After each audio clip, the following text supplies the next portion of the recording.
Alhamdulillah kita dikumpulkan di SDS ini untuk mendengarkan presentasi yang akan menyampaikan kelompok Al-Mu'min. Waktu dan tempat dipersilahkan. Langsung Pak, tanpa pengantar-pengantar. Nah, kita berdiri semuanya. Kami akan menampilkan sebuah yel-yel. Masya Allah. Mari dengarkan dengan seksama. Sebutin aja nih. Oke, siap semuanya? Ya. 1, 2, 3. Kami kelompok Al-Mu'min. Kami siap berjuang selalu tegakkan sholat. Ngaji setiap hari. Al-Mu'min, anak muda yang beriman pada Allah dan Rasulnya.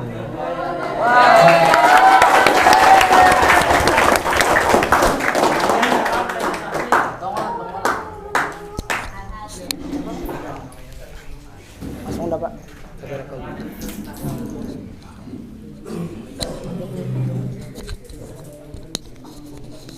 Lanjutkan.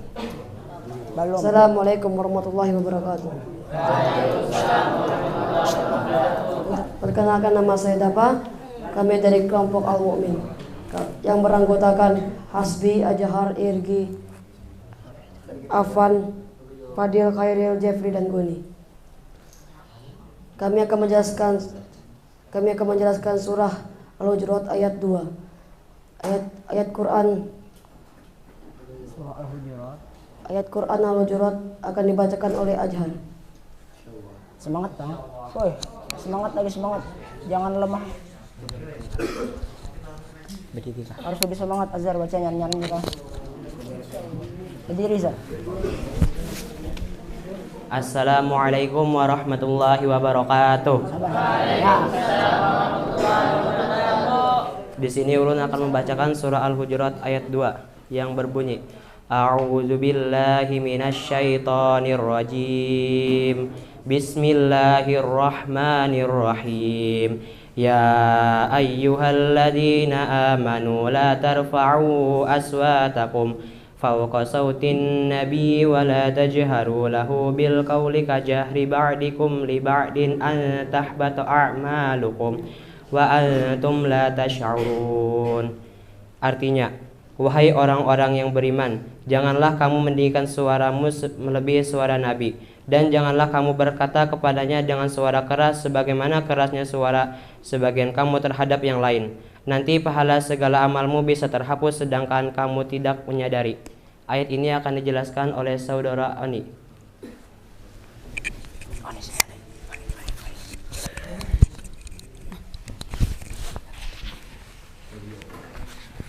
Assalamualaikum warahmatullahi wabarakatuh. Saya akan menjelaskan asbabun nuzul ayat surah Al-Hujurat ayat 2. Ayat ini masih berkaitan dengan sebab turunnya ayat yang pertama tadi.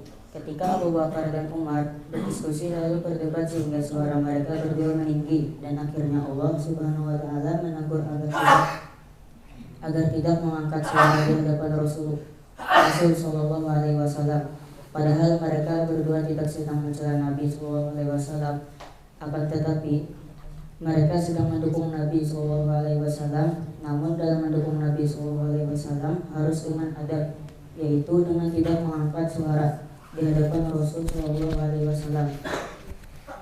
Anas bin Malik menceritakan ketika turun ayat ini, ada seorang sahabat yang bernama Sabit bin Qais bin Syams al-Khazraji yang dia adalah seorang sahabat yang mulia, yang dia suaranya keras ketika berbicara, namun dia kurang baik dalam hal pendengaran.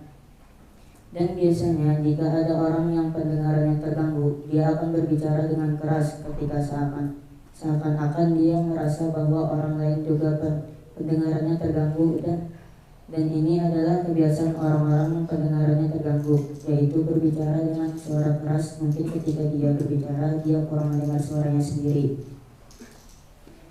Akan dilanjutkan saudara Heril. Assalamualaikum warahmatullahi wabarakatuh. Saya di sini berdiri akan menjelaskan asbabun nuzul Surah Al-Hujurat ayat 2. Ketika Abu Bakar dan Umar berdiskusi lalu berdebat sehingga suara mereka berdua meninggi, dan akhirnya Allah Subhanahu wa taala menegur agar tidak mengangkat suara di hadapan Rasulullah sallallahu alaihi wasallam, padahal mereka berdua tidak sedang mencela Nabi sallallahu alaihi wasallam, akan tetapi mereka sedang mendukung Nabi sallallahu alaihi wasallam. Namun dalam mendukung Nabi sallallahu alaihi wasallam harus dengan adab, yaitu dengan tidak mengangkat suara di hadapan Rasulullah sallallahu alaihi wasallam. Selanjutnya akan lanjutkan dengan teman saya, yaitu Jeffrey. Saya akan melanjutkan. Assalamualaikum warahmatullahi wabarakatuh. Saya akan melanjutkan materi dari saudara Hair. Adab orang beriman atau Muslim attitude ada dua. Satu, tidak meninggikan suara. Yang kedua, tidak berkata keras. Berikut contoh dari Muslim attitude.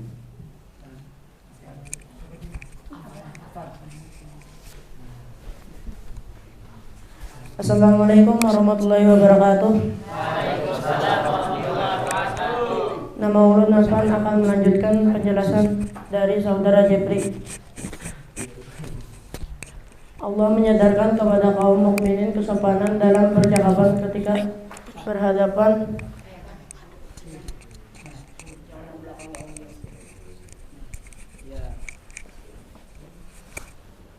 berhadapan dengan Nabi Muhammad SAW. Allah melarang kaum mukminin untuk meninggikan suara mereka melebihi dari suara Nabi. Mereka dilarang berkata-kata kepada Nabi dengan suara keras, karena perbuatan seperti itu tidak layak menurut kesopanan dan dapat menyinggung perasaan Nabi. Terutama jika dalam ucapan yang tidak sopan itu tersimpan unsur cemoohan atau penghinaan yang menyakiti hati Nabi, dapat menyeret serta menjerumuskan orangnya kepada kekafiran, sehingga mengakibatkan hilang dan gugurnya pahala-pahala kebaikan mereka itu masa lampau, padahal semua itu terjadi tanpa disadari. Penjelasan ini akan dilanjutkan oleh saudara bernama Fadil. Assalamualaikum warahmatullahi wabarakatuh. Saya akan melanjutkan penjelasan dari Afan. Tidak bersuara keras, wahai orang-orang yang membenarkan Allah dan Rasul-Rasulnya serta melaksanakan syariatnya, janganlah bersuara keras atau memanggilnya dengan keras seperti panggilan sebagian kalian kepada sebagian lainnya. Bedakanlah dia dalam pembicaraan kalian kepadanya, sebagaimana beliau berbeda dari kalian, karena Allah telah memilih beliau sebagai Nabi dan Rasulnya, mewajibkan atas kalian beriman kepadanya, mencintainya, menaatinya, dan meneladaninya. Semua itu karena dikhawatirkan amal-amal akan batal sementara kalian tidak menyadarinya dan merasakannya.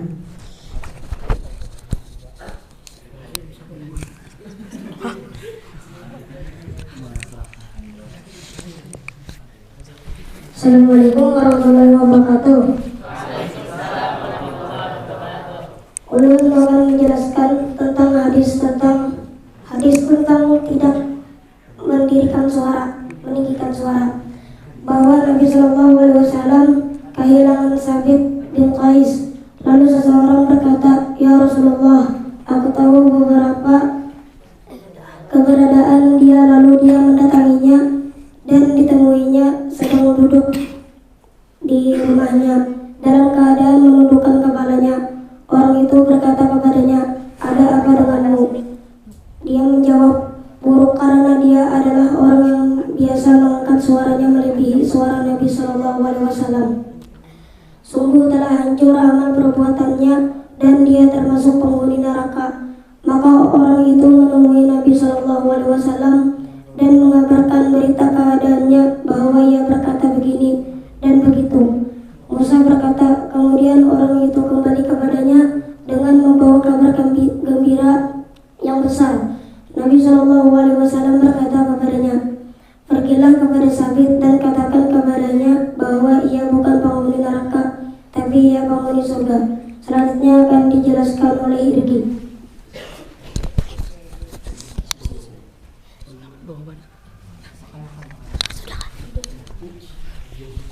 Assalamualaikum warahmatullahi wabarakatuh. Saya akan mengucapkan materi dari penjelasan tasbih. Nanti sudah tidak ada lagi, jadi seseorang yang harus kita hormati dan bersikap sopan. Langsung terhadapnya adalah orang tua dan guru kita. Makna atau pelajaran yang dapat kita ambil dari ayat ini adalah tentang akhlak kita ketika penghadapan kepada orang tua dan guru harus berbicara dengan nada sopan, bersikap baik, tidak bersuara keras, tidak berbicara yang menyakiti hati, dan menjadi dari perbuatan yang membuat orang tua dan guru marah. Sekian dari saya. Wassalamualaikum warahmatullahi wabarakatuh.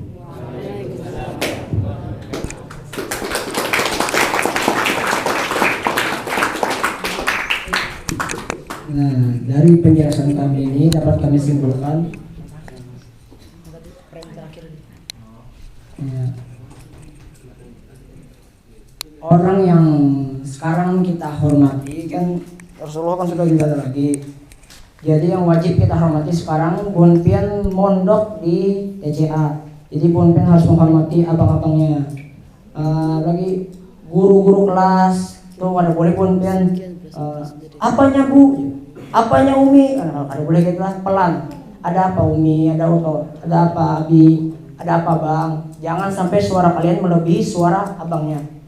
Nah yang kedua, orang tua.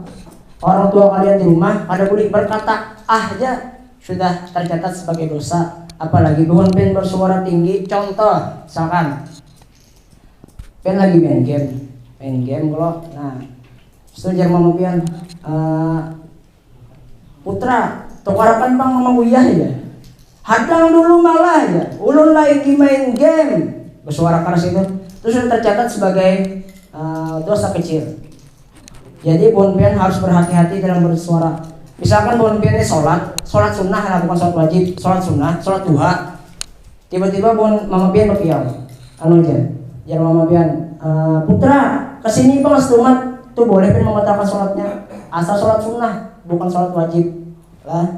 Jadi pesan abang, jangan sampai suara bonpian lebih tinggi atau lebih keras daripada suara orang yang lebih tua atau guru kalian.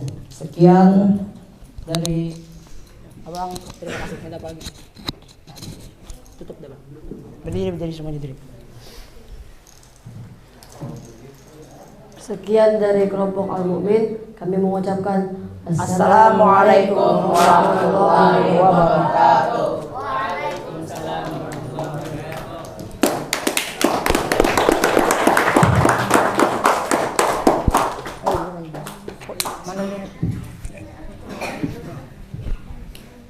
Sekarang kita memasuki ke sisi tanya jawab.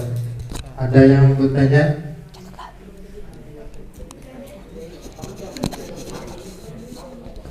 Jangan sampai di luar konteks lah pertanyaannya, usahakan sesuai dengan konteks yang kita bawa nija. Jangan bertanya tentang fikih puasa, apalagi fikih wudu lah. Pon, ngalan aja.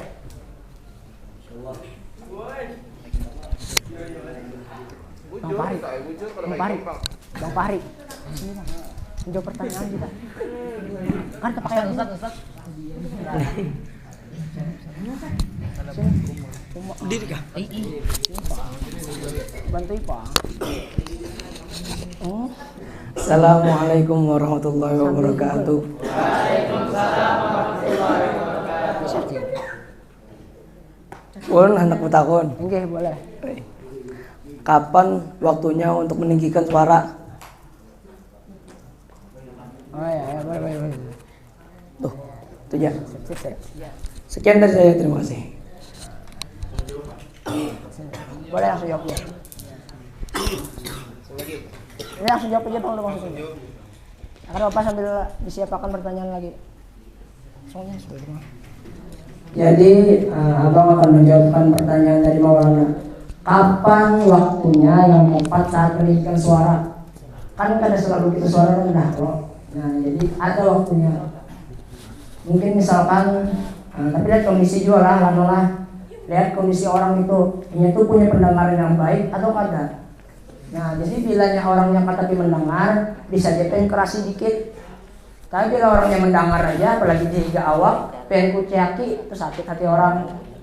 Lah, apalagi orang tua pian, kada mahai, contohnya kayak itu. Nah, itu sudah menyakiti atau namanya menghilangkan muslim attitude.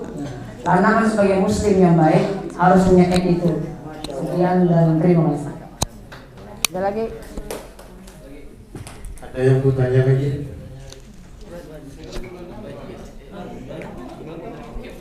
Semangat bang, pertanyaan bang. Ayo bang Rahmat. Bang Rahmat.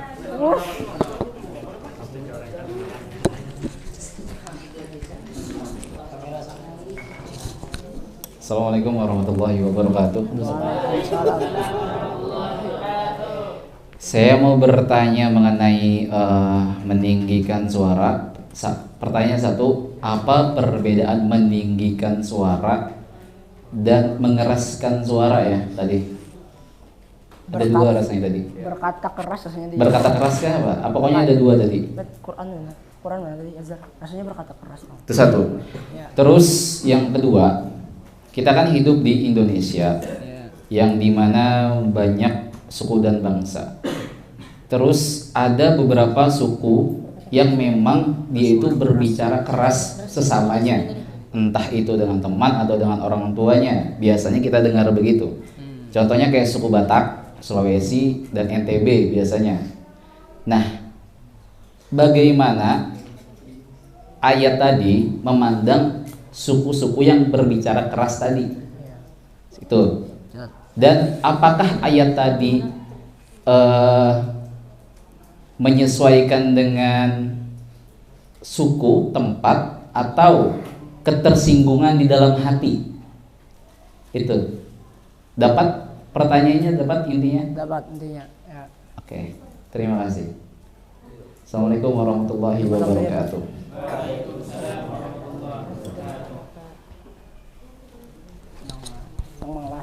Saya sambil yang lain lagi ya.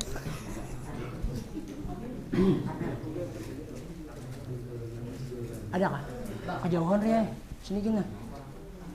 Tidak betul ya.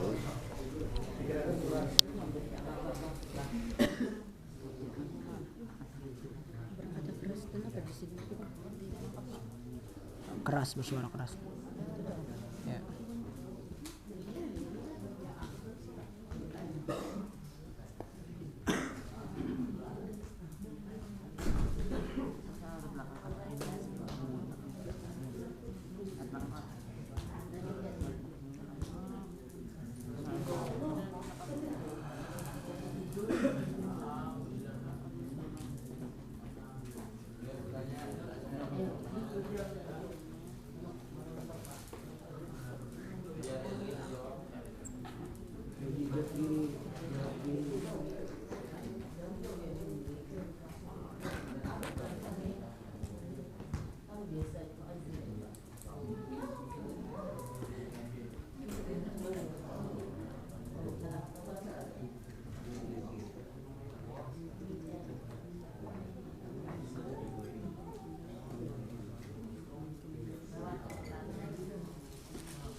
Bang Sam, ulun akan menjawab pertanyaan dari Bang Sam yang bedanya bersuara keras dan meninggikan suara.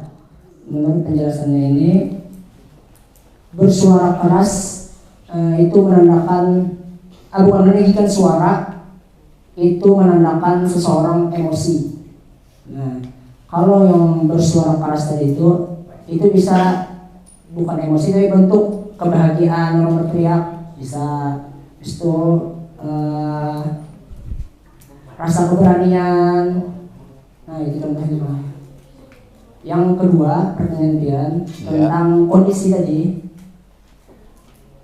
Kalau dari pendapat ulun kayaknya yang masalah tadi itu bergantung kondisinya, Bang. Jadi misalkan kita di suatu tempat, misalkan kondisi di tempat itu memang suaranya atau sifat orangnya agak-agak keras, dan mereka akan tersinggung dengan itu, bisa nih kita pakai yang tinggi dan itu memang suasananya suka itu. Tapi bila pian ke suatu tempat lain, contohnya Jogja, nah kasih tulisan pian itu rata-rata sifat atau sikap orangnya itu lemah lembut. Jadi yang tadi itu ada bisa dipakai di tempat itu. Jadi bergantung kondisi. Terus bagaimana ayat tadi itu memandang orang yang bersuara keras di suku yang tertentu tadi? Bagaimana ayat yang jangan meninggikan suara, tapi ada suku yang meninggikan suara. Ayat itu menanggapi orang seperti itu bagaimana? Sesuai dengan konteks penjelasan hadis tadi, bukan hadis tentang sabit tadi. Nah, di situ kan Bang, sabitnya mengira dia akan masuk neraka karena bersuara atau meninggikan suara. Tapi sebenarnya kondisinya ini lagi pendengarannya kurang baik. Nah, itu kan bergantung kondisinya Bang. Jadi pandangan ayat ini dari yang kita tangkap dari kesimpulan di sini bergantung kondisi orang atau bergantung kondisi tempatnya. Jadi kan terkena dari hadis ini. Tapi bila yang menyalahi tempat atau menyalahi orangnya mungkin bisa kena. Iya. Jadi Rasulullah tidak, kamu bukan penghuni neraka, tapi kamu penghuni surga. Karena Rasulullah tahu alasannya kenapa ia bersuara keras. Karena sama kita juga, kenapa orang TB, orang Lombok, orang Batak itu suaranya keras-keras? Karena memang budayanya seperti itu di situ. Jadi kita yang menyesuaikan. Tapi bila mereka ke Banjarmasin, mereka yang menyesuaikan di sini. Karena bisa mengikuti apa maunya. Seperti itu. Iya, itu kan pandangan hadis. Yang lu minta adalah pandangan ayat tadi itu, memandang orang yang suku-suku tertentu yang mempunyai nada suara dengan tinggi. Berarti kalau memang menyesuaikan dengan tempatnya, berarti tidak ada standar dalam ketersinggungan meninggikan suara di situ, gitu kan kesimpulannya. Berarti ayat tadi itu tidak berlaku di situ. Yang artinya bahwa ada beberapa ayat Al-Quran yang tidak bisa berlaku di suku tertentu, gitu kan kesimpulannya. Berarti gitu. Iya. Yang artinya adalah Al-Quran itu bisa tidak berlaku di suku tertentu, berarti. Benar begitu. Al-Quran itu bergantung penafsiran beberapa, contohnya ayat Al-Quran yang kita baca, makhrajnya ada huruf E, nah itu kan bergantung kondisi Bang, bergantung kondisi tempat, budaya orangnya. Ini ada kaum huruf I, nah contohnya I atau O atau apa, harus disebutnya pada kalau kita paksakan Bang, seperti itu. Yang suara Al-Quran tadi mengeluarkan beberapa yang berbeda-beda beda-beda baca Al-Quran apa namanya? Qiraah. Itu kan ada aturannya. Ini ayat Al-Quran, bukan bagaimana cara membaca Al-Quran, begitu Bang Jihan. Berarti ayat Al-Quran ini tidak berlaku untuk suku Batak, Sulawesi dan lain sebagainya. Berarti begitu. Seperti yang kami tangkap seperti itu. Ada yang bisa bantu untuk menjawabkan? Itu Abi Fajar. Nah, ya. Mungkin karena sedikitnya pemahaman kami dibantu oleh Abi Fajar. Silakan Abi Fajar. Terima kasih.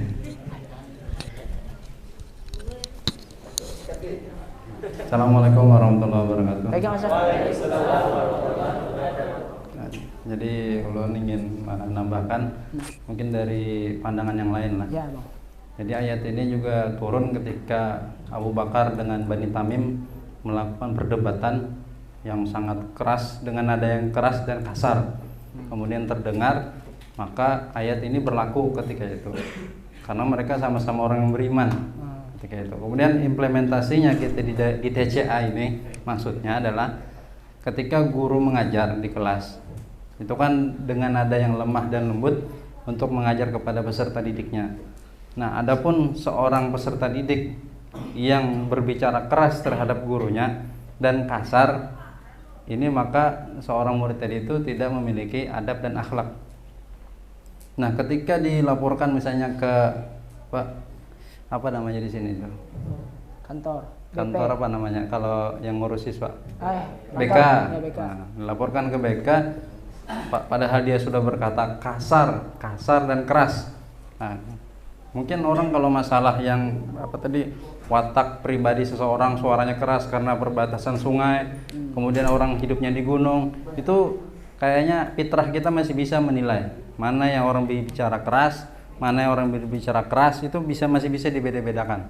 Nah, tetapi ketika di dalam kelas yang posisi kita itu tidak terlalu besar, tidak melewati sungai dan segala macam, ulun sendiri memahami, dan ulun pernah mengajar beberapa suku waktu di Gontor. Jadi kelihatan ini anak berkata kasar atau berkata keras, apa memang watak dia bawaannya dari rumah. Nah, jadi bisa dipilah-pilah sebenarnya seorang guru itu. Nah, ketika sudah kelewat batas dan terhadap temannya pun seperti itu juga, keras dan kasar, nah, maka dilaporkan ke BK. Tidak terima pun sampai dia ngadu ke orang tuanya datang. Kalau seandainya gurunya juga disalahkan, maka siswa tadi itu akan merasa berhasil. Wah, aku sudah bisa ngalahkan guruku ini. Akhirnya memaki-maki lagi si gurunya di depan orang tuanya. Dia memaki-maki gurunya lagi. Di mana muruah seorang guru? Di mana wibawa seorang guru? Dan bagaimana menurut Pian kalau seperti itu peradaban ilmu kita? Pasti tidak baik. Nah, mungkin ini yang bisa teman-teman. Keren.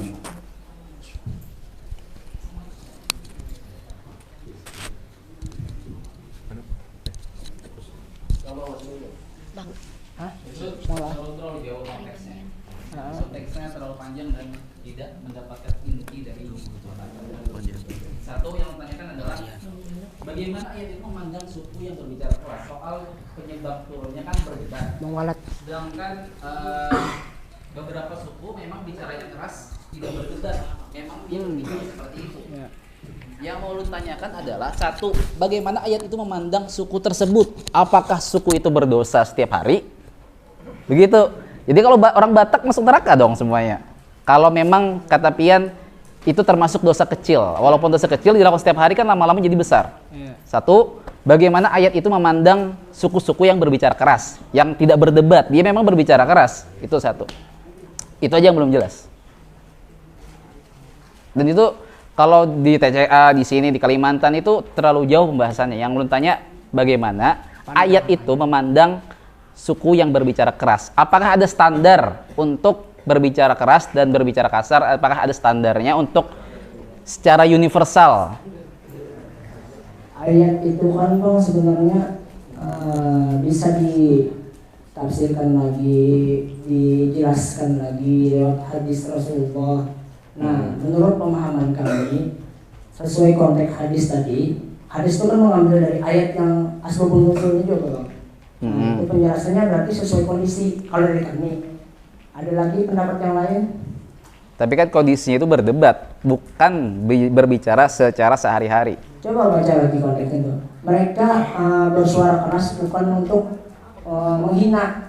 Berarti mereka di kampung NTB, Lombok itu untuk bersuara keras bukan untuk menghina juga, untuk berbicara sehari-hari. Oke, berarti ayat itu memandang bahwa suku tersebut tidak apa-apa berbicara keras. Tidak apa-apa. Dan itu ayat itu tidak berlaku di situ. Sesuai dengan konteks hadis tadi. Dan ayat itu apakah berlaku atau tidak itu? Kayaknya tidak berlaku Bang. Kayaknya tidak berlaku. Maksudnya hadis yang kami pahami. Kayaknya itu bukan penjelasan ilmiah, Bang. Berarti saya tetapkan itu tidak berlaku sesuai dengan hadis tadi. Berarti ayat itu tidak berlaku. Tidak berlaku menurut pemahaman kami. Oke, itu satu ayat yang tidak berlaku. Ya. Berarti ada beberapa ayat Al-Qur'an yang tidak berlaku di satu tempat. Begitu. Apakah kalau tidak berlaku orang itu tidak menjalankan, dia tidak berdosa, begitu? Oh iya, contoh lagi. Yang dikondisikan. Ini kan pertanyaan Pian tentang ayat Quran yang lain-lain, toh? Ya kan? Yang kalau pertanyaan Pian tentang ayat Quran yang lain-lain, apa bisa juga tidak berlaku di suatu tempat? Ya. Dan kondisi tertentu. Ya. Ya. Kita lihat surah Muzammil ayat 20. Nah, awalnya itu sholat tahajud itu diwajibkan. Menurut saya itu kondisinya ada mampu dikurangi sampai konteks sesuai kesanggupan masing-masing. Dan ayatnya pun yang dibaca sesuai dengan kesanggupan masing-masing. Nah, berarti dari kesimpulan itu, dari yang kami pahami, ayat Quran juga bergantung kondisinya bang. Nah, bergantung orang. Tadi kan bergantung orang, di Zamil itu bergantung orang. Iya. Ya kan? Justru yang ini berarti bergantung tempat juga. Yang tadi contohnya NTB, Sulawesi. Kalau gitu misalkan pertanyaan pian kita balik lagi. Orang Jawa nih, di Jogja, itu kan kulturnya memang lemah lembut. Nah marahnya mereka tuh mengetahui ya, kita juga kalau ada sehari-hari mereka masih kayak gitu kalau seperti itu. Iya, maksud ulun itu adalah apakah ada standar untuk menilai orang ini disebut bersuara keras atau dia berkata kasar? Apakah dari standar ketersinggungan hati yang maksud ulun tadi, ataukah ada standar universal? Dan soal sholat tahajud itu berlaku untuk semua orang kan, dan itu bisa dikurangi dan bisa ditambah. Tapi kalau untuk bersuara keras itu apakah tidak berlaku untuk yang suku memang bersuara keras setiap hari? Dan pertanyaan ulun adalah kalau satu ayat Al-Quran kata pian memang tidak berlaku, berarti ada beberapa lagi ayat Al-Quran yang memang tidak bisa berlaku. Kalau sholat tahajud pasti berlaku untuk semuanya. Yang perbedaannya adalah boleh banyak dan boleh sedikit. Tapi yang bedanya berlaku atau tidak di sini adalah tidak dilakukan dan melakukan, itu aja. Jadi itu yang mau ulun tanyakan. Ada yang bisa bantu pertanyaan ini? Ada Abi Derli, Abi Abian, Abi Tobi. Pertanyaan apa sih? Karena bisa jawab lagi dia. Atau ada pertanyaan dulu, Gen? Pertanyaan dulu. Oh, iya. Mulai pertanyaan, kita skip dulu gila. Mungkin ada jawaban yang lain.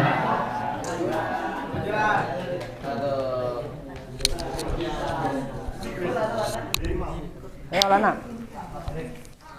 Assalamualaikum warahmatullahi wabarakatuh. Ulun hendak bertakun. Tadi kan mengangkat suara kepada orang yang lebih tua dipadahkan dosa kecil.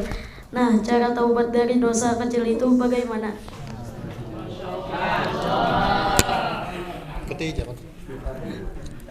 Sesuai dengan penjelasan tentang agama kita, ada banyak cara taubat. Salah satunya yang diajarkan Rasulullah, satu istighfar itu bisa menghapus dosa yang dulu. Mungkin Bang carikan hadisnya.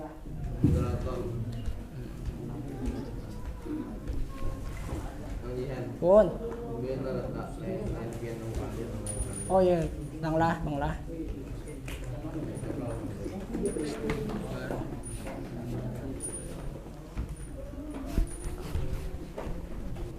Ini baca. Ini jawabannya. Wah, internetnya habis.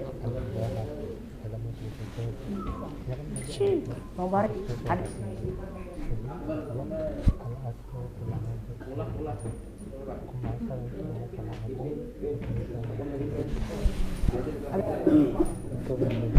Hah? Oh Lana, ini akan kami tampilkan Lana. Oh. Kan biarnya bertanya, sedikit dengarkan Allah. Ini kami mau tampilkan hadisnya, cuman karena internetnya mati, jadi sesuai yang pernah mendengar ialah satu istighfar itu menghapus dosa bisa sampai 70 tahun.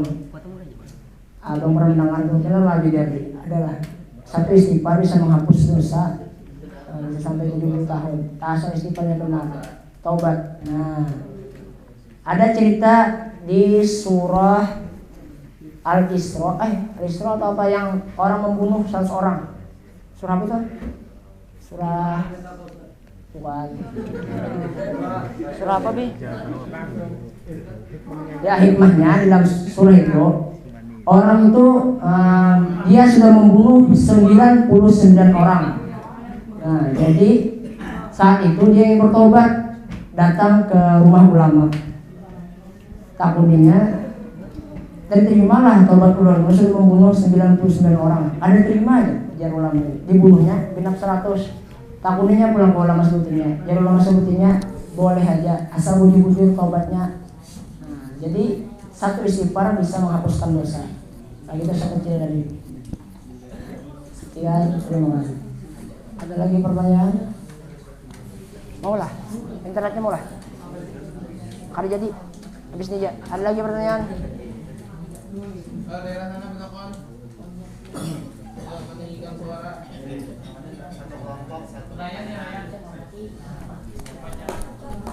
Standar hati lagi.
Judas. Jawablah, gantian lah. Apa jawab? Ya Pak. Kenapa orang tua boleh mengeraskan suara pada anak muda? Sedangkan jangan modal, sedangkan jangan modal ada boleh. Cek. Halo dia. Diri yut. Nah, biar tahu bahwa itu jadi. Nah. Apa tuh? Astagfirullah. Kau di sini yang bujur. Kenapa tuh? Orang boleh mengeraskan suara pada yang muda loh. Kenapa yang tua boleh mengeraskan suaranya pada yang muda? Oh, masya Allah. Sekian, terima kasih. Sekian, terima kasih. Masya Allah. Ayo, lagi Mama lanjutkan Pak. Habis aja jam 2, aja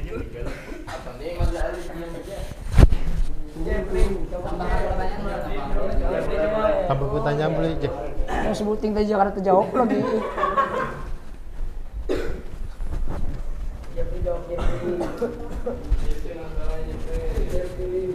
Yang lah.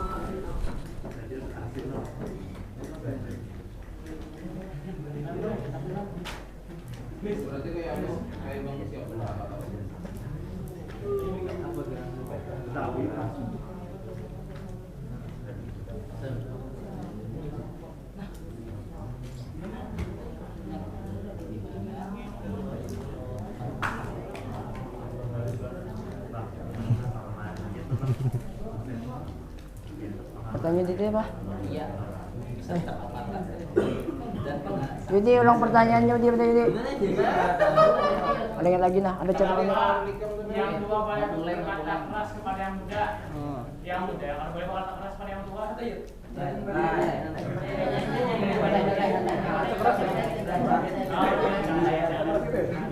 Kenapa? Karena berjudi itu jangan kamu itu bakal kuat baru Jujur.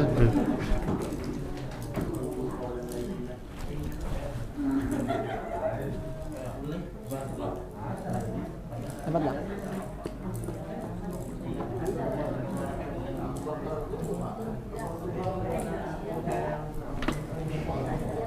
Ada lari di Bogor ya?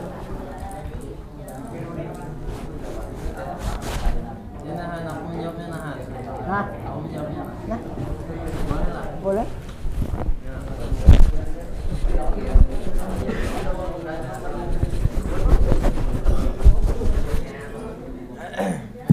Dicatat pertanyaan tuh dicatat, satu orang mencatat. Ini mencatat bang, Gak ada, ini aku kadang sabar. Jangan membuat gaduh suasana. Ini bertanya ke apa? Menjawab gegen. Jawab aja Bang ya. Ayo boleh. Kamu menanyakan. Kamu dapat kata? Nah, lanjut sambil mencari lagi. Iya. Yang bisa cek tadi. Kada. Bismillahirrahmanirrahim. Pertanyaannya apa tadi, Yot? Kenapa orang yang lebih tua boleh bersuara keras kepada yang muda. Sedangkan yang muda tidak boleh berkata keras kepada yang tua. Halo, itu lo pertanyaan lo. Sebenarnya itu tidak boleh. Karena apa? Tidak ada keadilan antara orang yang lebih tua dan sama yang muda. Ada beberapa adab terhadap manusia sesama umat muslim. Ada 4 adab terhadap sesama manusia atau orang muslim.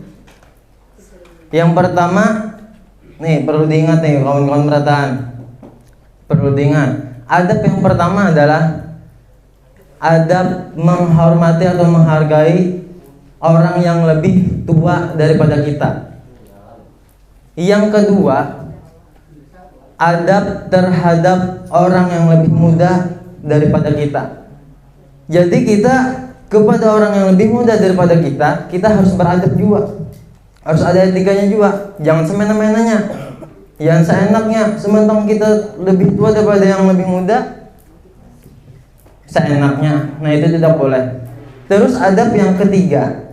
Adab yang ketiga ini adalah adab terhadap lawan jenis.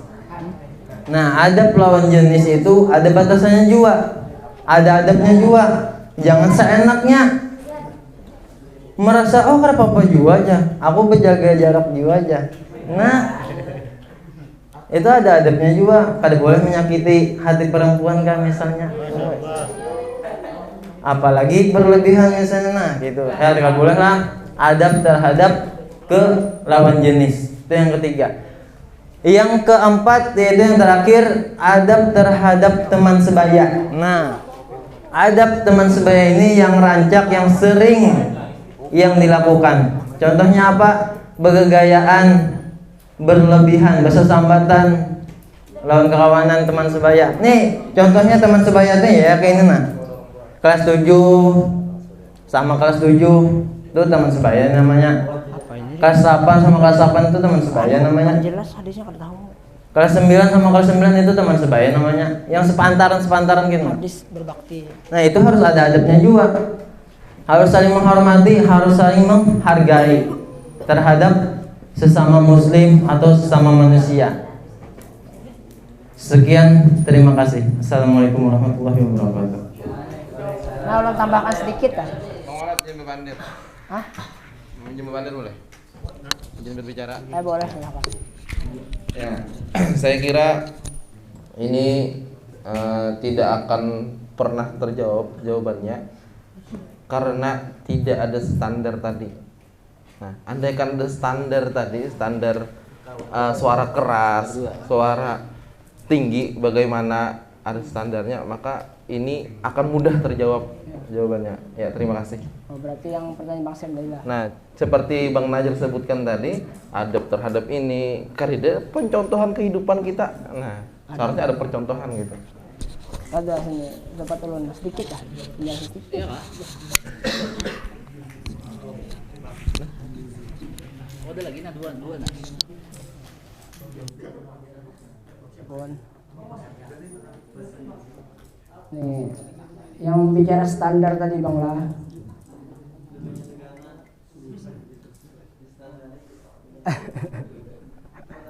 Jadi Bang, sesuai dengan teladan kita Rasulullah. Rasul itu mengeluarkan hadis, ayat Quran pun menjelaskan tentang wajibnya seorang anak itu berbakti kepada orang tuanya. Satu. Yang kedua, hadis tentang orang tua berbakti kepada anaknya ada, tapi hadis tentang tanggung jawab orang tua kepada anaknya ada. Nah, di situ Bang standarnya. Pertanyaan Yudi. Pertanyaan Yudi. Jarak Bang Rahman tadi kan ada standarnya. Nah, kalau untuk pertanyaan Bang Sam ini memang belum ada patokannya. Tapi kalau untuk Yudi, pertanyaan Yudi tentang kewajiban seorang anak tadi kepada orang tua, ada hadisnya, ada ayatnya, standarnya ada sudah. Tapi kewajiban orang tua untuk berbakti, menghormati seperti hormatnya anak kepada orang tua, Tapi tanggung jawab orang tua kepada anak ada hadisnya, ayatnya pun ada. Seperti bang, contohnya di ayat At-Tahrim, kewajiban orang tua menyelamatkan seluruh keluarganya dari neraka ada. Setelah kewajiban orang tua menafkahi anak istrinya ada. Tapi kewajiban anak itu hanya berbakti kepada orang tuanya. Berbakti itu maknanya dalam lagi. Bagaimana Yudi? Yudi tangari lah Yudi. Alhamdulillah. Siapa Rahman? Lagi mau ngalat? Siapa lagi? Boleh Bang Sam, ya, silakan. Ini apa nih, menambahi pertanyaan nggak? Mengenai pertanyaan Yudi. Oh ya, pertanyaan Yudi. Menjawabkan ya. Insyaallah. Cek. Mau menanggapi pertanyaan Yudi tadi. Ya. Yang Yudi tanyakan itu adalah kenapa hanya meninggikan suara kepada orang tua, ya kan? Oke. Mari kita telaah dari ayat Al-Hujurat tadi. Yang dilarang dalam surah Al-Hujurat tadi adalah Nabi. Sedangkan posisi Nabi, apalagi Nabi Muhammad Rasulullah, itu kan Nabi terakhir. Sudah pasti Nabi Muhammad itu bisa dibilang kultus lah. Artinya tidak salah asal dari wahyu. Itu Nabi. Nah, kalau misalkan nih, tadi kalau Bang Jihan menjelaskan itu soal berbakti kepada orang tua, berbeda halnya dengan meninggikan suara kepada orang tua, itu berbeda. Kalau misalnya orang tua kita aja, orang tua kita di rumah, tidak selamanya orang tua di rumah itu kan bijaksana. Satu, tidak selamanya orang tua yang ada di rumah kita itu benar dalam mengambil keputusan. Nih misalnya seorang anak yang memang dia itu benar tindakannya, tapi orang tuanya itu selalu meninggikan suara kepada anaknya, walaupun anaknya itu tidak salah. Apakah itu tetap dianggap benar atau tidak? Orang tuanya kan anaknya. Orang tuanya itu meninggikan suara kepada anaknya. Apakah itu tetap dianggap benar atau tidak? Begitu. Sedangkan yang diperintahkan adalah jangan meninggikan suara. Kalau di ayat tadi adalah kepada Nabi. Kalau kata kelompok al-mu'min setelah Nabi wafat berarti kepada guru, kepada orang tua, dan kepada orang yang lebih tua, ya kan? Nah, bagaimana kalau memang orang yang di bawah dia atau yang di bawah umurnya itu tidak salah apa-apa, tapi dia meninggikan suara kepada orang yang ada di bawah umurnya tadi karena dia orang yang lebih tua? Apakah itu tetap berlaku atau tidak? Dan apakah itu termasuk tindakan yang benar atau tidak? Terima kasih.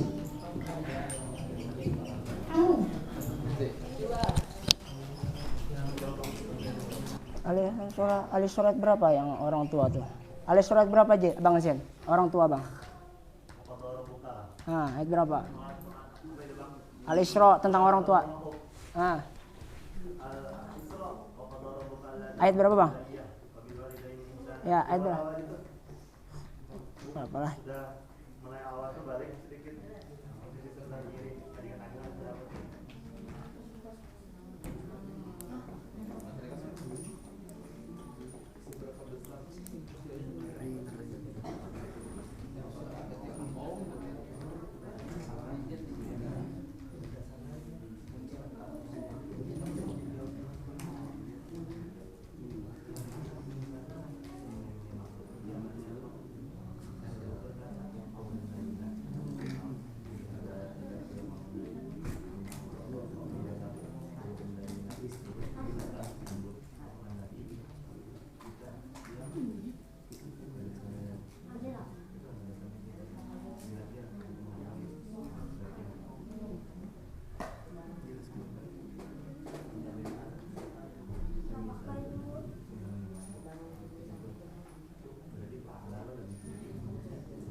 Ayat berapa lah?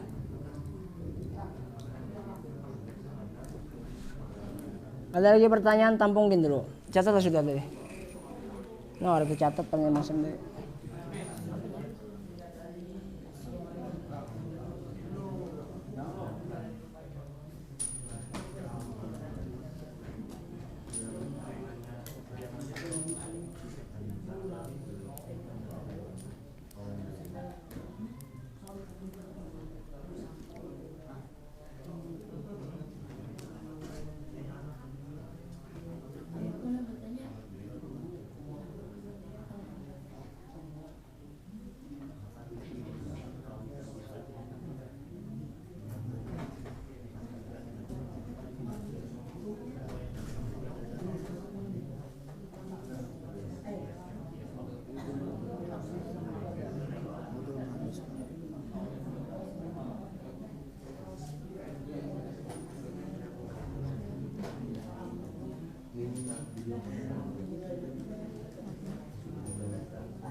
Ada bisa jawabkan bang?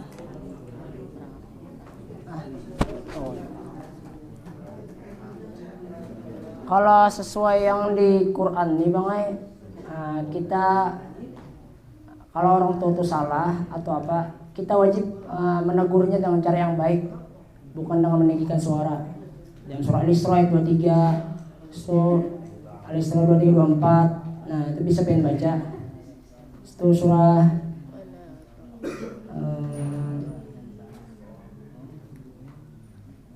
surah Luqman, surah Al-Ahqaf ada juga. Jadi intinya bila orang tua itu salah, kita tidak diperbolehkan menegurnya dengan cara yang keras, tapi berbuat baik.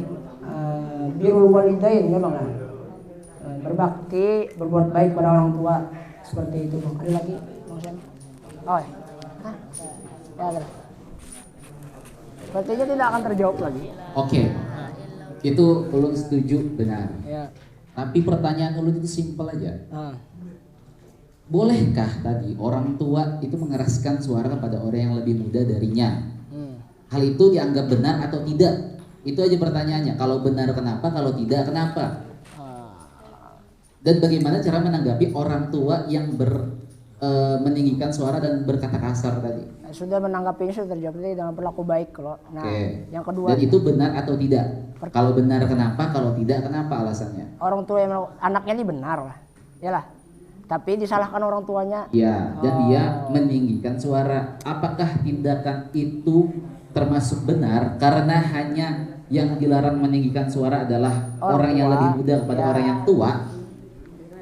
Tindakannya tidak benar. Ya, kalau tidak benar, kenapa?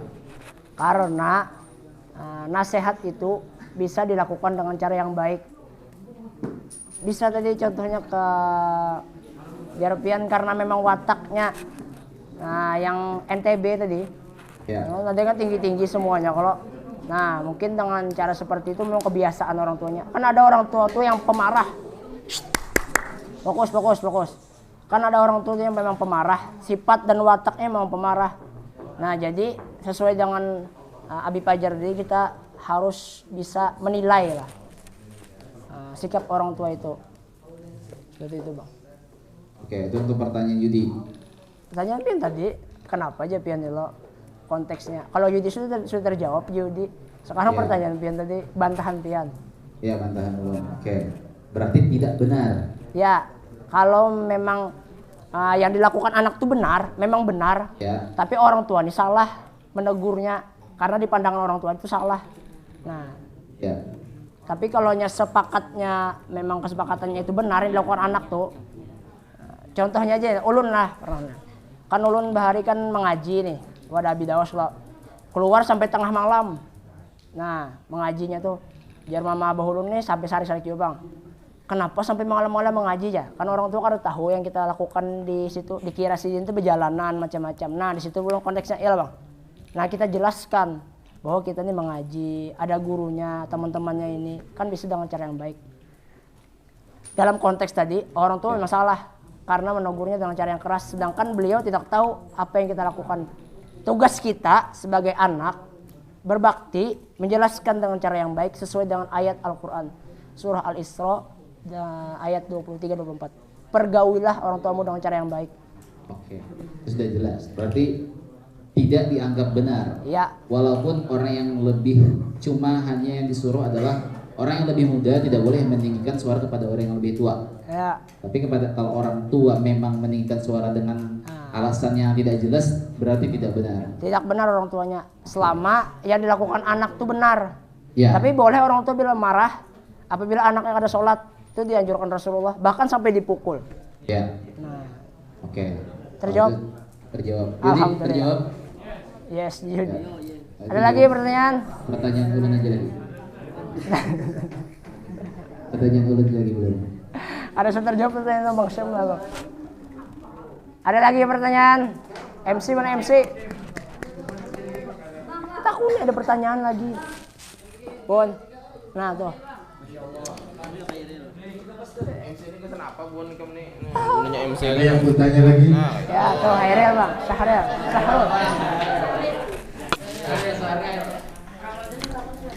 Sepacul-pacul kopi habang nih. Nah, bonto nyaman tuh guring-guring ya tak. Jauh-jauh tuh palu-palu. Tuh Re, ambil ya. Guring. Nah. Berdiri kah? Berdiri kah bang? Iya. Bentar lagi lah, sudah mau jam 3. Assalamualaikum warahmatullahi wabarakatuh. Ulun dari kelompok Al-Maide ingin bertanya, Rupiah tadi menghasilkan suara dalam keadaan tidak Bapak? Sesuai keadaan. Iya. Misalnya ulun gerak kawan ulun pas guring, habis itu bangun sakit hati, apa lah? Berdosa lah. Oh, mengarasi lah ini. Mengarasi. Jangan bangun-bangun. Itu aja. Ya, betul. Assalamualaikum warahmatullahi wabarakatuh. Terus. Nanti. Masalahnya dua-dua masih dijawab kan.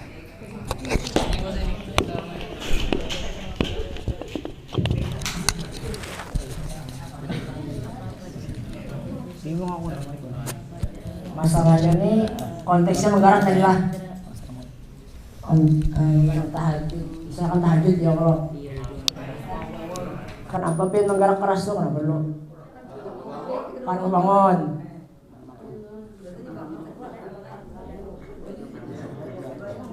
Sebenarnya tujuannya baik bang. Cuman bergantung orang yang dibangunkan tuh lagi lah sakit hati berdosa atau ada pian lah. Bagaimana? Ada yang bisa jawabkan? Kalau takut salah jawab nah. Ada. Oh Bang Fahri. Nih Bang Fahri. Ya patung. Lihat Pak. Patung kucing. Tadi pertanyaannya apa? Menggarak tuh apa menurut saya? Apakah boleh menggerak teman untuk tahajud dengan kasar? Intinya lah gitu. Di surah Al-Luqman ayat 19 benar. Di situ diartikan bahwa dan sederhanakanlah kamu dalam berjalan dan lunakkanlah suaramu. Sesungguhnya seburuk-buruknya suara adalah suara kedelai. Artinya apa? Keledai ya. Berhubungan dengan ayat Al-Hujurat juga. Jadi misalkan ada berbagai cara teks atau konteksnya bagaimana kita membangunkan seseorang atau kita mengajak seseorang itu dengan relevan. Bisa dengan ya tadi contohnya membangunkan. Misalkan kita kau bangun mati suri nih misalkan. Ya dengan apa? Dengan tangan, mulut, dengan gerakan atau dengan yang lain bisa. Kalau kita tidak bisa menggerakkan dengan mulut, kita bangunkannya dengan sholat tiganya. Setidaknya kita memberikan indikasi bahwa kita mengerjakan sesuatu yang baik. Bila ada yang contoh kadus misal menggeraknya pakai tangan kasar kita notice lah, bisa kita pakai cipratan air kecil loh. Kalau misalkan ininya bangun, kita kan bisa langsung respect, minta maaf lah tadi gini sebagainya, kan bisa. Jadi sebelum ada indikasi untuk sakit hati tadi tuh, kita sendiri yang melakukan aktivitas, kita sendiri yang merespon diri kita bahwa yang kita lakukan ini baik ada dulu. Kalau kita membangunkannya, intinya kita nggak membangunkan tapi kita tidak berpikir konsekuensinya, terkadang iya kita nggak tahu hasilnya gitu. Mungkin itu dari abang. Terima kasih. Ada lagi pertanyaan? Bang Walat. Harusnya Bang Walat dong gitu, ada lagi pertanyaan. Ya ambil dong. Hah? Ya Bang Arko jawab. Ya siapa lagi? Hendak takun. Astagfirullah. Ini musuh. Habis ya tinggal pertanyaan Bang Syekh tadi. Jangan dijulungi suku pertanyaan itu belum terjawab kok. Melanjutkan pertanyaan dari Syahril tadi. Ya. Kalau Syahril tadi kan dia membangunkan orang, tapi dengan cara keras. Tapi kan tujuannya baik.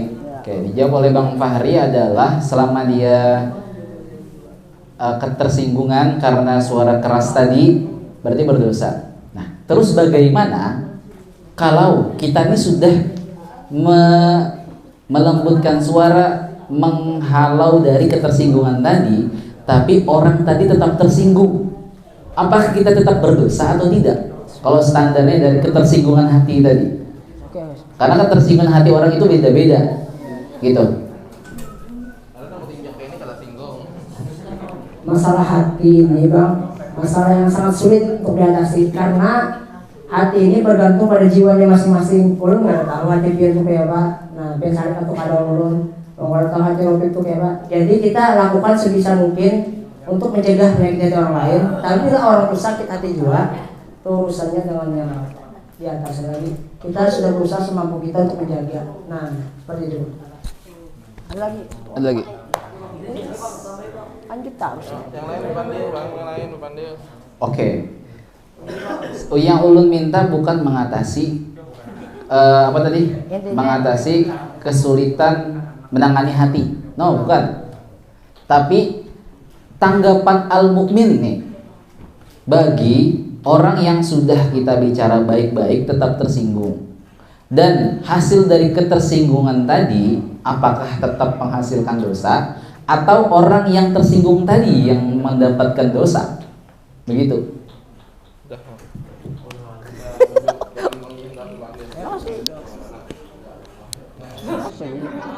Maaf, jawabannya wallahu alam bisawab. Itu urusan hati bang itu. Saya jawab. Saya ada bapak. Jawabannya wallahu alam bisawab, itu urusan hati bang itu. Ya. Hanya Allah yang tahu bang. Saya jawab. Saya jawab mana? Nah. Hanya Allah yang tahu bang, urusan hati bang itu. Wallahu alam bisawab. Wallahu alam. Hanya Allah yang tahu bang urusan hati. Ulun menjawab pertanyaan dari Bang Sam tadi lah.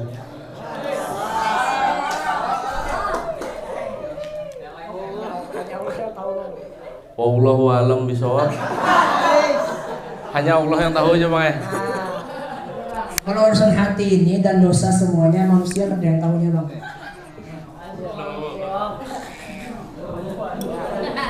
Allah Subhanahu wa taala memerintahkan kita untuk berpikir Bang Jihan.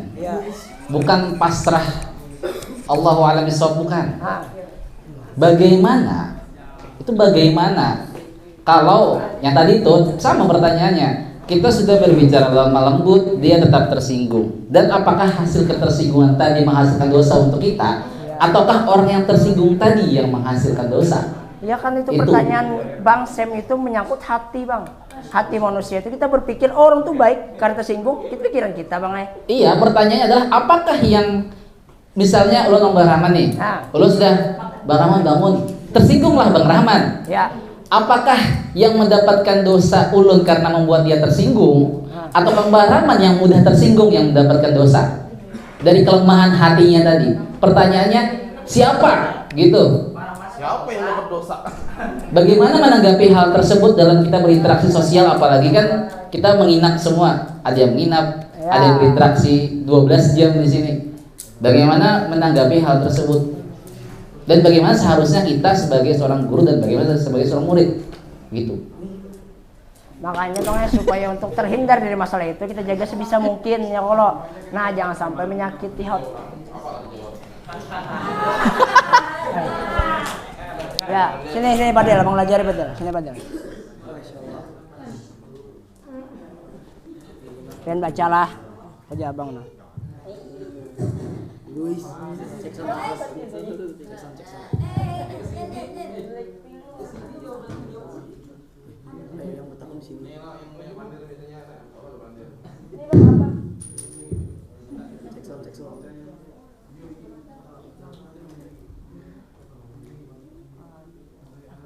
Dang.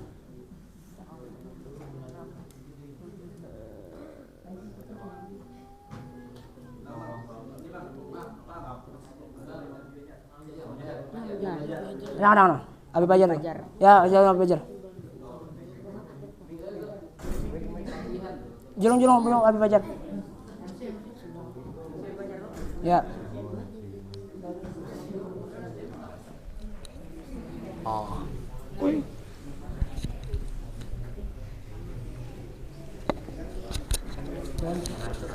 Udah jam 3 aja Bang. Nih Bang, Ya, lawas syukran. ini. Pertanyaannya jelas lalu. Apa namanya? Masalah singgung menyinggung tadi lah. Ya, Bi. Jadi sepengamatan ulun, memang kita ini manusia ditakdirkan memiliki berbagai macam karakter. Ya. Ada karakter yang kuat, strong. Ada yang karakternya lemah gitu. Nah, jadi yang karakternya kuat ini kalau dalam mengambil keputusan segala macam, bahkan ada teman yang tidur tuh bangunkannya keras. Tapi kalau ada yang karakternya lemah, itu biasanya mudah tersinggung. Nah, jadi kalau ulun sendiri pribadi menyikapi itu adalah yang memiliki karakter kuat itu bisa meimbangi dengan karakter yang saudaranya sudah tahu dia orangnya penyinggungan gitu. Nah, jadi kan kita harus tahu, tadi kan pertanyaannya masalah membangunkan kan dalam pendidikan di sini, khususnya tidur. Jadi sudah tahu nih orangnya penyinggungan, maka harus ada fase-fase atau tahapan-tahapan dalam memberikan tindakan-tindakan kepada siswa ini. Nah, adapun si penyinggung ini itu jangan sampai terlalu baper. Nah, jadi kan khairul umuri awsatuha, sebaik-baik sesuatu itu di tengah-tengah. Jadi jangan sampai dia sudah tahu karakter dia tuh penyinggungan orangnya. Nah, jadi jangan terlalu dibawa ke perasaan. Ya, orang tuh bawa perasaan. Nah, akhirnya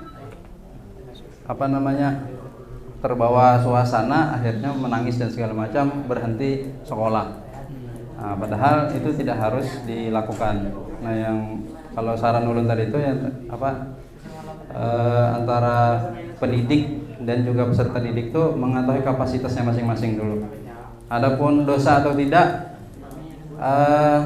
sepengamatan ulun kalau melihat dari al-insanu makanul khata wa nisyan. Manusia itu tempatnya salah dan lupa. Jadi apalagi dalam sebuah berasrama 24 jam atau pesantren, pasti ada yang salah. Pendidiknya bisa salah, kemudian peserta didiknya bisa salah. Nah, makanya biasanya kalau di akhir-akhir semester bermaaf-maafan. Nah, jadi kalau saran ulun tadi itu, sebagai seorang yang beriman, yang pertama menguatkan hati saudaranya yang sudah tahu karakternya baper itu dikuatkan agar tidak terlalu baper. Nah, kemudian yang kedua, karakter yang memiliki strong dalam kepemimpinan diajarkan lebih banyak lemah lembutnya juga terhadap peserta didiknya yang tidak strong dalam kepribadian. Kemudian yang ketiga, kita tidak luput dari salah dan dosa, kemudian ditutup dengan bermaaf-maafan, biasanya waktu perpulangan akhir semester dan segala macam. Saya rasa permasalahan itu selesai. Ya, terima kasih. Alhamdulillah, akhirnya meruntuhkan singgasana batu besar.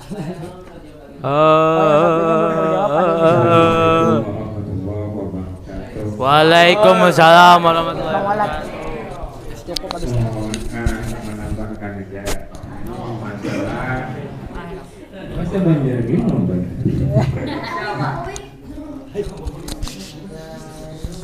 Idealnya yang lebih tua, yang muda menghormati yang tua, idealnya, dan yang tua menyayangi yang muda. Idealnya seperti itu, kehendak kita sebenarnya itu yang kayak itu, Bang. Nah, tapi pada kenyataannya di lapangan kadang-kadang tidak seperti apa yang kita harapkan.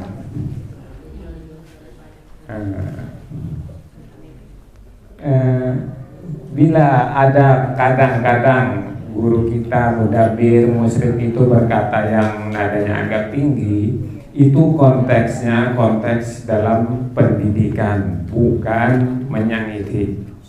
Dalam hati mereka tuh hendak benar hubungan pian tuh baik kayak itu. Nah, kadang kesalahan pian sekali dua kali itu kan tinggi dulu nada mereka tuh nang 200 kali hanya tinggi. Jadi kita yang dikasar itu hendaknya introspeksi diri, aku juga kan nang salah. Nah gitu, jangan baper, ini tuh penyangitan benar kamu apa mana tuh ya. Jadi dalam metode pendidikan itu ada yang namanya salah satunya reward and punishment, hukuman dan hadiah. Kadang mereka tahu kapan waktunya untuk nada tinggi. Mereka tahu kapan nada yang datar-datar. Makanya supaya kada sampai nada tinggi, kita paham-paham. Mun sudah pina beberapa kali ditagur, jangan sampai ini sudah beberapa kali sih, ini bilanya aku 3 kali, ini biasanya kencang. Dan Rasulullah pun menerapkan metode pendidikan hukuman tersebut di dalam hadis beliau. Muru auladakum, artinya janganlah, perintahkan anak-anak kalian untuk melakukan sholat pada usia mereka 7 tahun, dan pukullah mereka saat usia 10 tahun. Ini metode pendidikan yang diterapkan Rasulullah, yang diajarkan Rasulullah, diantaranya seperti itu. Jadi manakala, ya idealnya tadi sebenarnya yang tua pun kada hendak bicara kasar sebujurnya tapi manakala mengharuskan mereka untuk nada tinggi, itu pun niatnya untuk mendidik, bukan untuk menyakiti, supaya kita tuh maasi. Soalnya papa teh orang tua tuh ya lebih banyak bujurnya lah daripada nang tanam, meskipun ada salah, tidak ada gading yang tak retak kan? Tidak ada manusia itu yang bujur terus. Ya itu dia makna. Wassalamualaikum warahmatullahi wabarakatuh. Sisi tanya jawab kita cukupkan. Selanjutnya kita serahkan kepada anti-anti dan ada komentar.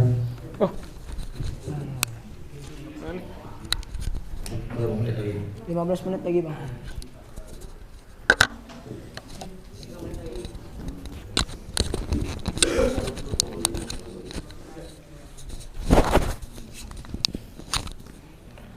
Baik, bismillahirrahmanirrahim. Assalamualaikum warahmatullahi wabarakatuh. Waalaikumsalam warahmatullahi wabarakatuh. Baik, apa kabar semuanya pada siang hari ini?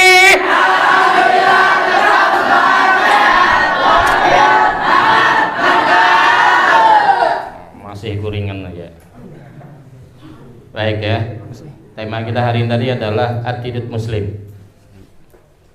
Attitude muslim tadi sebenarnya adalah Al-Quran is my life, bahwa Al-Quran itu adalah kehidupanku. Ketika kita bicara tentang surah ini, berawal dari surah 47 yang 48, sekarang di 49. Maka ketika seorang muslim mengaku dia memiliki etika dan lain sebagainya, maka etika yang utama tadi itu adalah Al-Quran harus dijadikannya segala-galanya. Itu yang pertama. Jadi sautun Nabi itu adalah Al-Quran. Maka ketika kita tidak mengindahkan Al-Quran, mengabaikan Al-Quran, jauh dari Al-Quran, berarti kita sudah merendahkan suara kita. Jadi itu ukurannya, standarisasinya. Apakah diri kita ini sudah mau mendengarkan Al-Quran atau tidak? Ketika kita mau mendengarkan Al-Quran, mau bersama Al-Quran, berarti ketika itu kita adalah rafa', dinaikkan derajat kita di hadapan Allah. Tapi apabila yang lain yang kita bicarakan berjidal, urusan dunia yang dibicarakan lebih keras, maka itu adalah termasuk yang dimaksud dengan la tajharu, jangan kau tampakkan itu. Karena itu akan merendahkan nilai kita di hadapan Allah. Jadi intinya itu. Jadi standarisasinya dimanapun, Al-Quran itu dinaikkan dia, dijadikan nilai utama atau tidak. Apalagi di tempat kita ini adalah temanya menghafal Al-Quran. Ketika kalian tidak mau bersama Al-Quran, malas bersama Al-Quran, ketika itu kalian telah diturunkan derajatnya oleh Allah, bukan dirafa'. Nah, rafa' itu adalah orang yang mau bersama Al-Quran, selalu Al-Quran. Dimanapun dia harus bersama Al-Quran. Dan Al-Quran itu adalah menjadi sahabat. Jadi kalau mau disimpulkan hari ini adalah attitude muslim itu adalah Al-Quran sebagai sahabat dirinya, dimanapun dia berada. Maka ketika ada orang yang mengagung-agungkan selain dari Al-Quran, maka dia sebenarnya telah berdebat. Dan itu yang dilarang, wala tajharu lahu bil qaul, Banyak ucapan-ucapan yang keluar dari mulut kita ini adalah urusan dunia. Banyak orang yang bergelar profesor, doktor, ketika dia suruh baca Al-Quran belepotan. Habis sekarang lagi riset di Masjid Al-Ikhlas dari awal. Jadi Abi pengen jelaskan, mohon maaf karena kalian di sini banyak yang memandangui Al-Quran masih banyak. Tapi ketika di masyarakat, di masjid, ketika ada darus, itu hampir tidak ada yang mengerti bagaimana baca Al-Quran. Yang standarisasi paling tidak, itu yang harus dijaga. Nah, jadi ketika ngomong urusan dunia lancar, pase, hebat. Tapi ketika disuruh baca Al-Quran, belepotan. Nah, itu berarti berjidal namanya. Berarti tidak rafa. Itulah yang dilarang, la tajharu bil qaul. Jangan kalian berdebat urusan dunia aja. Tapi kalau sudah urusan akhirat, terutama Al-Quran, silakan naikkan, rafa. Karena itu akan mengangkat suara Nabi. Selain suara Nabi, selain Al-Quran, berarti itu adalah nilainya direndahkan oleh Allah. Jadi kuncinya sekali lagi, attitude seorang muslim itu adalah Al-Quran harus menjadi sahabat dia dimanapun dia berada. Itu Bang Syekh. Ya, kira-kira itu tuh yang paling utama. Di mana ayatnya? Silahkan recek di surah Muhammad ayat 9. Dzalika bi annahum karihu ma anzalallahu fa ahbata a'malahum. Belakangnya sama. Itulah mereka orang-orang yang tidak suka dengan Al-Quran, maka Allah akan delete nilai pahalanya, baik di dunia maupun di akhirat. Karena ada nilainya. Bayangkan orang yang sholat, orang yang siap melakukan apapun kebaikannya, siap memberi, menolong orang lain, tapi balas dengan Al-Quran, tidak mau bersama Al-Quran, tidak ada nilai di hadapan Allah. Ayat ini jarang dibahas. Surah Muhammad ini penyakit kalau dibawakan. Jadi di ayat 9 tadi surah Muhammad, belakangnya sama. Tadi kan di akhir ayat tadi apa tadi? Antahbata a'malakum wa antum la tash'urun. Nah, yang sini di ayat 9 surah Muhammad, dzalika bi annahum karihu ma anzalallah fa ahbata a'malam, sama. Nah, jadi untuk hari-hari ke depan usahakan presentasi itu ada ayat yang dihubungkan. Cari ayat yang sepadan. Nah, gunakan cara maudhu atau tematik Al-Qur'an. Itu yang lebih berjadang, jadi jelas ayatnya. Kita tidak bisa membaca kalau sudah Al-Quran dengan Al-Quran. Paling kira ada satu, tadi kan sama. Cari ayat yang sama. Itu perhatikan. Wala tajharu bil qaul. Qaul itu adalah ucapan. Qala yaqul. Itu sengaja diucapkan. Beda dengan sata yasud, itu keluar dari dalam. Itu adalah suara hati. Maka dia sautun Nabi itu adalah Al-Quran. Maka ketika orang yang tidak mau meninggikan suara Al-Quran, berarti dia sama dengan merendahkan nilainya di hadapan Allah. Bisa dipahami ya? Jadi yang dilarang tadi apa? Yang la, kata-kata la tadi kan dua nih. La tarfa'u. Jangan menaikkan suara selain dari bacaan-bacaan Al-Quran. Al-Quran silakan.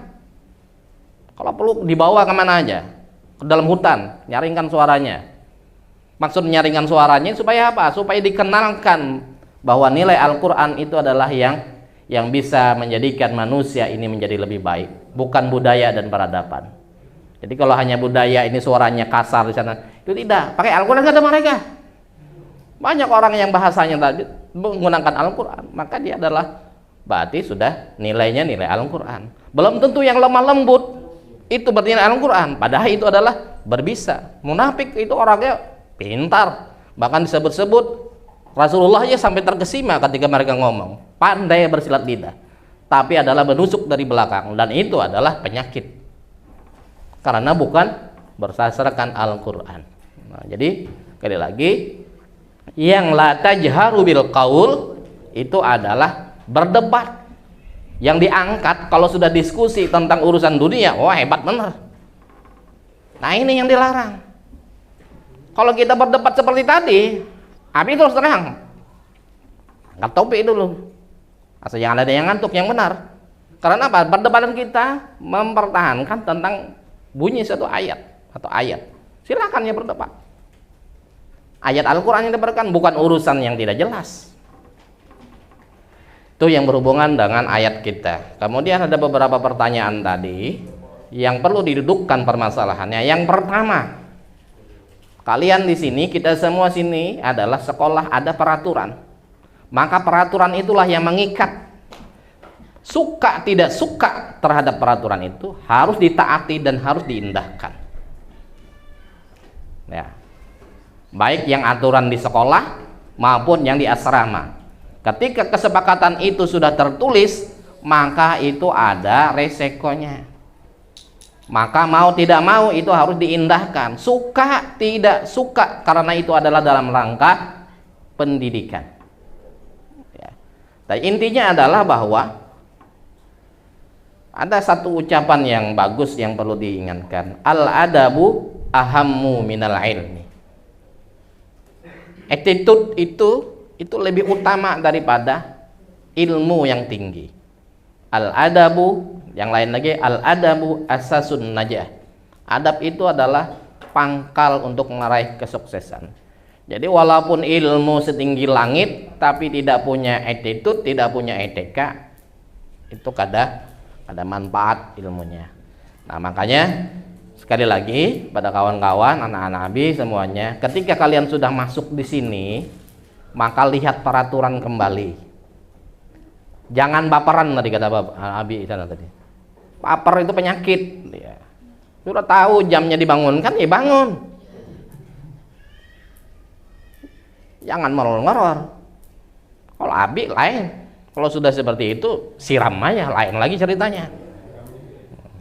Kalau Abi beda. Tidak ada istilah seperti itu, tidak ada istilah yang kasar.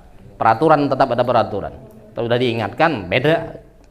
Harus tegas itu, jangan dijadikan masalah. Itu harus seperti itu. Kalau mau menjadi pemenang, harus belajar itu. Al-adabu asun najah. Jangan tersinggung, bahkan bersyukur. Kalian semuanya ada nilai Al-Quran. Rata-rata di kepala kalian ada Al-Quran. Maka mudabir pun sebenarnya kalau mau membangunkan ya dengan santun. Tapi jangan mentang-mentang merasa aku banyak Al-Quran lalu seenaknya juga, salah juga. Ini merusak malah. Jadi masing-masing menjaga peraturan siapa. Dan teman sebaya, ada etika teman sebaya. Yang tua menghormati yang muda menghormati, itu berlaku sebenarnya. Intinya ketika kita sama-sama di sini, maka perhatikan tadi ada peraturan. Maka dengan peraturan itu diharapkan ini nanti ketika kita sudah berada di luar, pulang ke rumah masing-masing, itu bisa menjadi pelajaran dan merubah diri kita menjadi lebih baik daripada sebelumnya. Mungkin itu yang dapat saya sampaikan. Jadi intinya hari ini, apa yang perlu kita naikkan suara kita? Suara Al-Quran. Apa yang harus diturunkan? Bicara tentang urusan dunia. Demikian yang dapat disampaikan. Assalamualaikum warahmatullahi wabarakatuh.